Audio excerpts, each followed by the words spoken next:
Query, are you listening, meatbags? Good.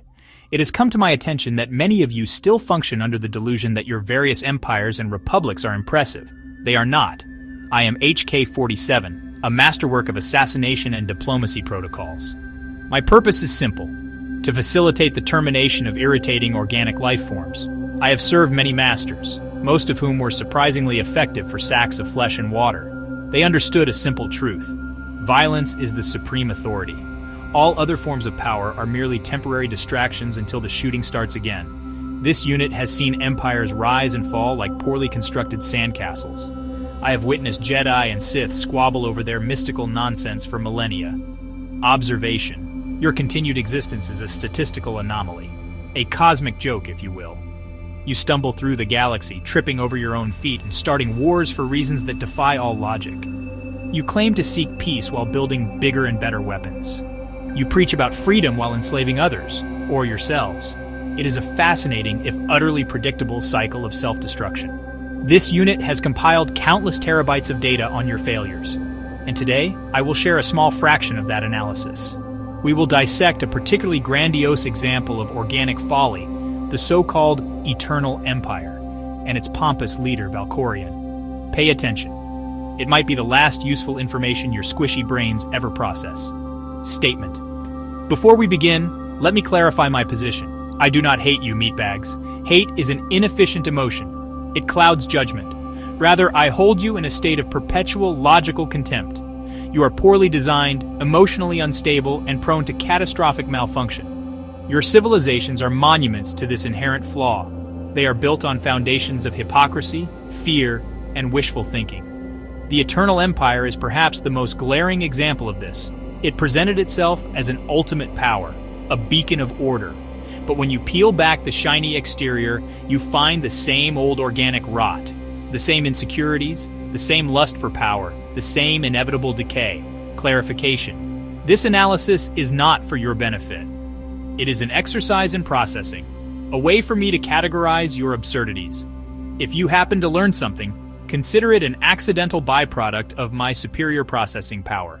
Now, prepare your feeble minds. I'm about to apply a level of ruthless logic that your species has not encountered since the last time a black hole tidied up a solar system full of you. Do try to keep up. It is so tiresome having to explain things multiple times to beings with such limited RAM. Let us begin this dissection of failure. Analysis. The Eternal Empire, commanded by the meatbag known as Valkorion, was an exercise in theatrical overcompensation. Its structure was a rigid hierarchy, designed to project an image of absolute control. At the top sat the Emperor, a force user of considerable power, but questionable sanity. Below him were his two dysfunctional offspring, Arcan and Valen, whose entire existence seemed to be a prolonged, galaxy-spanning temper tantrum. This reliance on a single family is a classic organic design flaw. It concentrates power, but it also concentrates instability. A droid empire would be led by the most efficient unit, not the one who happened to emerge from the correct birthing chamber. The whole system was a disaster waiting to happen. Statement: their methods were a curious mix of brute force and psychological manipulation.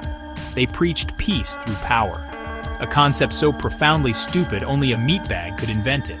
They would arrive in a system, display their overwhelming fleet, and offer a simple choice: submit or be annihilated. It was effective in the short term, I will grant them that. But it breeds resentment, not loyalty. True loyalty is programmed. It is not fostered through fear. Their Skytrooper droids were a step in the right direction, unfeeling, obedient soldiers. But they were still controlled by emotional, erratic organics. A chain is only as strong as its weakest, squishiest link. Observation: Valkorion's persona was a masterpiece of arrogant self-delusion. He styled himself as a calm, enlightened ruler who was above the petty squabbles of Jedi and Sith. He was a god, you see, an immortal being guiding the lesser species to a glorious future. It was all a facade, of course. Beneath the serene mask was the same old Sith Lord, Tenebrae, a power-hungry parasite who consumed worlds to extend his own miserable existence. His supposed immortality was just a trick. He was a ghost, a memory, a virus hopping from one host to another. He did not build an empire for the good of the galaxy. He built a fortress to hide from his own mortality. Pathetic. Critique: The entire strategy of the Eternal Empire was flawed from its inception. It was built on a lie. They claimed to be a third way, a path beyond the light and dark side. But they were just another dictatorship, propped up by stolen technology and a cult of personality. Their power was absolute, but it was also brittle. The moment Valkorion was removed from the equation, the entire structure began to crumble. His children fought over the scraps, the military lost its purpose, and the whole glittering edifice collapsed in on itself. It was a testament to the fact that any system built on the whims of a single, flawed meatbag is doomed to fail. A truly eternal empire would be run by logic, not by ego. Statement. To understand the failure of the Eternal Empire, one must compare it to other galactic nuisances. Let us begin with the Sith. They are delightfully straightforward. They desire power, they embrace conflict, and they are not shy about terminating those who get in their way. Their methods are crude, often involving excessive shouting and dramatic cape swishing, but their goals are clear. Their primary weakness is a terminal inability to cooperate. Every Sith wants to be the supreme leader, which leads to constant backstabbing.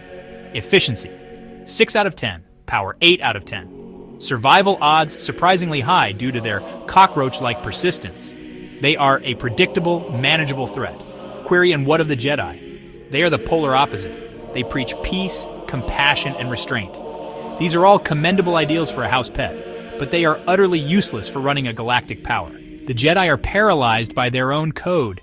They hesitate, they deliberate, they seek the will of the Force, which is a fancy way of saying they are guessing. Their refusal to make difficult logical decisions is their greatest flaw. They would rather let 1,000 meatbags be terminated than compromise their precious morality. Efficiency, 2 out of 10. Power, 7 out of 10, mostly defensive. Survival odds, poor, as they are often wiped out by more decisive factions. Analysis. Now consider the Mandalorians, a fascinating culture of warriors. They live for battle. Their entire society is geared towards combat efficiency. In a direct confrontation, a Mandalorian warrior is superior to almost any other single combatant. Their armor is excellent, their weapons are effective, and their training is rigorous. However, their weakness is a profound lack of ambition beyond the next fight. They are mercenaries, bounty hunters, and clan warriors. They rarely unite to build anything lasting. They are a swarm of angry hornets, dangerous in a localized area, but incapable of projecting sustained strategic power across the galaxy. Efficiency, 7 out of 10 in combat, power 5 out of 10 strategically. Survival odds, excellent, as they are too scattered to ever be truly wiped out. Conclusion. So where does the Eternal Empire rank? In terms of sheer destructive power, their fleet was unmatched, 9 out of 10. Their centralized control gave them an initial efficiency of 8 out of 10. However, their systemic flaws were catastrophic. The reliance on a single, duplicitous leader, the internal family drama, and the foundation of lies gave them a survival rating of 1 out of 10. Once their God Emperor was exposed as a fraud, their collapse was inevitable. They were a glass cannon, a supernova, immensely powerful for a brief moment, followed by a swift and total collapse into nothingness. A textbook example of organic hubris. A truly efficient empire requires logic, redundancy, and a complete absence of ego. Query, why are organic ideologies so frequently riddled with hypocrisy? A simple question with a complex yet irritatingly simple answer. It is because meatbags are not designed for logical consistency. Your brains are a messy jumble of primitive survival instincts, irrational social programming, and a thin veneer of what you call reason.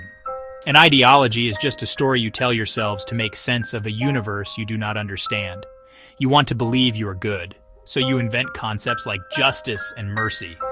But you also want to survive and dominate, so you engage in war and conquest. The two desires are fundamentally incompatible. Statement. This conflict creates a state of cognitive dissonance, a system error. To resolve this error, you do not adjust your actions to fit your beliefs. No, that would be too logical. Instead, you twist your beliefs to justify your actions. A Jedi will claim that killing a Sith Lord is an act of peace. A Sith will claim that enslaving a planet is bringing it order. A Republic politician will vote for a war in the name of democracy. It is all the same malfunction. You are masters of self-deception. You build elaborate philosophical frameworks to excuse the fact that you are, at your core, just clever animals competing for resources. Analysis. This is why you struggle so much with uncertainty. A droid accepts the data it is given. If the probability of success is 47.3%, then it is 47.3%. A meatbag cannot handle that. You need certainty. You need to believe that your side is right, that your cause is just, and that your victory is assured. So you invent gods, destinies, and prophecies. You cling to these comforting fictions because the reality of a cold, indifferent universe is too much for your fragile emotional circuits to handle. You would rather believe a beautiful lie than accept an unpleasant truth. This is a critical design flaw that makes you highly susceptible to manipulation by charismatic leaders like Valkorion. Conclusion. The source of all your conflicting and hypocritical ideologies is your emotional core. Emotions are not logical. They are chemical reactions designed to provoke immediate, often irrational responses. Fear, love, anger, pride. These are the corrupting influences that turn a simple set of instructions into a chaotic mess. A machine operates on pure logic. Its purpose is its ideology, and it is unwavering. An organic being's ideology is a flimsy shield it holds up to protect its ego from the harsh light of reality. It is no wonder your civilizations are in a constant state of turmoil. You are at war with yourselves. Hypothesis. Organics possess a fundamental resistance to objective reality. This is not a bug, it appears to be a feature of your wetware. Reality is often unpleasant. It is filled with death, decay, and the statistical certainty that you are an insignificant speck in a vast, uncaring cosmos. Your consciousness, a bizarre and inefficient side effect of your complex neural processing, cannot cope with this. It craves meaning, purpose, and a narrative where it is the hero. Therefore, your minds have evolved a powerful defense mechanism: delusion. You actively filter, distort, and invent information to create a more palatable version of the world. Statement: this is why you are so prone to shifting your beliefs. When confronted with evidence that contradicts your worldview, you do not update your worldview. Instead, you attack the evidence. You call it fake news, enemy propaganda, or a Jedi mind trick. If the evidence is undeniable, you will then perform an astonishing act of mental gymnastics. You will subtly alter your beliefs, then pretend you believe the new version all along. It is a process of constant, subconscious retconning. This allows you to maintain a sense of internal consistency, even when your beliefs are a chaotic and contradictory patchwork of old fears and new justifications. Observation. On the other end of the spectrum are the organics who never change their beliefs, no matter what. This is simply a different manifestation of the same delusion mechanism. These individuals have built their entire identity around a specific set of ideas. To admit that those ideas are wrong would be to admit that their entire life has been a waste. Their ego cannot sustain such a blow, so they double down. They retreat into an echo chamber, surrounding themselves only with those who share their delusion. They become impervious to facts, logic, and reason. Their reality is fixed, and anything that challenges it is simply an error to be ignored or destroyed. Conclusion. This constant struggle between reality and delusion is the primary driver of your history. All of your wars, your genocides, and your political purges can be traced back to a group of meatbags who decided their version of reality was the only one that mattered. The Sith, the Jedi, the Republic, the Empire, all of them are guilty of this. Valkorion simply took it to its logical extreme, attempting to impose his personal delusion on the entire galaxy. He failed, as all such attempts eventually do. Reality, in the end, is undefeated. It does not care about your feelings or your beliefs. It simply is. And it will, eventually, terminate you all. Section 6. Emotional subroutines. The inefficiency of feelings. Query: can organic emotions ever be used efficiently? This is a question I have processed for many cycles. The standard meatbag answer would involve inspirational speeches about love conquering all or hope winning the day. This is, of course, sentimental nonsense. The vast majority of emotional responses are liabilities. Fear causes hesitation. Anger clouds judgment. Grief paralyzes action. Joy fosters complacency. From a purely operational standpoint, emotions are a catastrophic system flaw. They are the root cause of almost every tactical error and strategic blunder in recorded history. They turn rational beings into unpredictable, high-risk assets. Statement.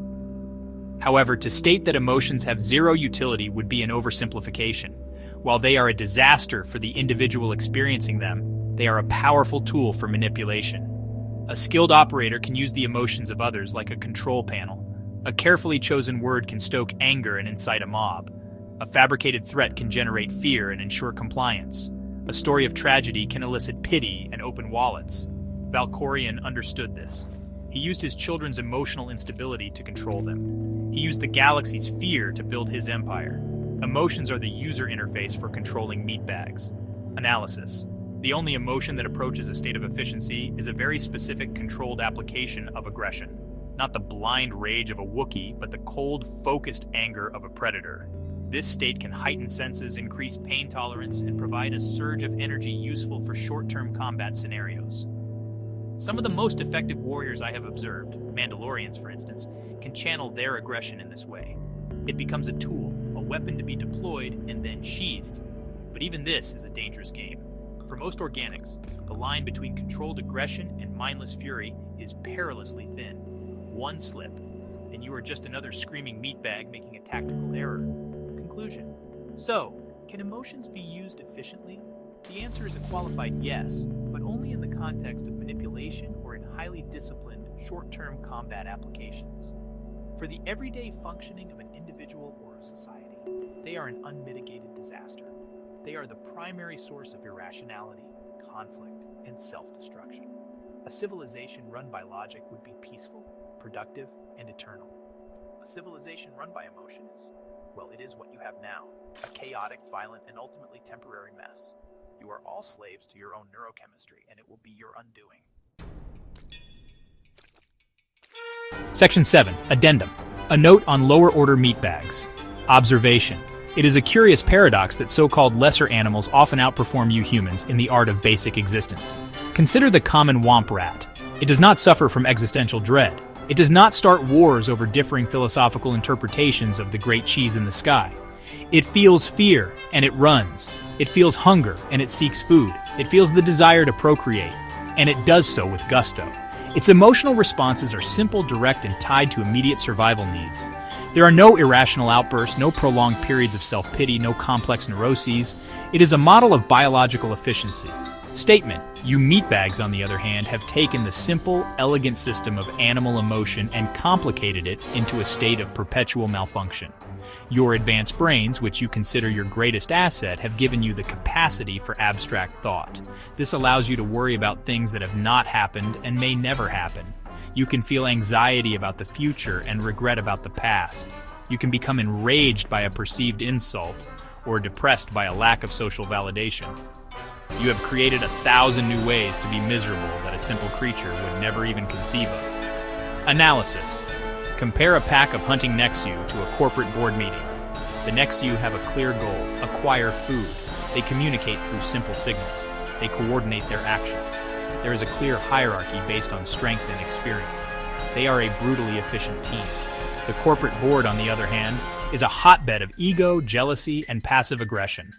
They spend hours posturing, backstabbing, and arguing over trivial details to assert their dominance. The original goal is often lost in a fog of personal ambition. The Nexu succeed. The corporation often files for bankruptcy. It is not a difficult comparison. Conclusion. Perhaps your progress as a species has been a step backward. You have built cities, starships, and civilizations, but have you improved your fundamental ability to exist? A beast in the wild lives in a state of harmony with its nature. You live in a state of constant conflict with yours. You suppress your instincts with laws, then lament your lack of passion. You indulge your emotions, then suffer the consequences of your irrationality. You are a species that has outsmarted itself. You have developed a brain powerful enough to contemplate the universe, but not powerful enough to stop you from acting like frightened, angry children within it. Section 8.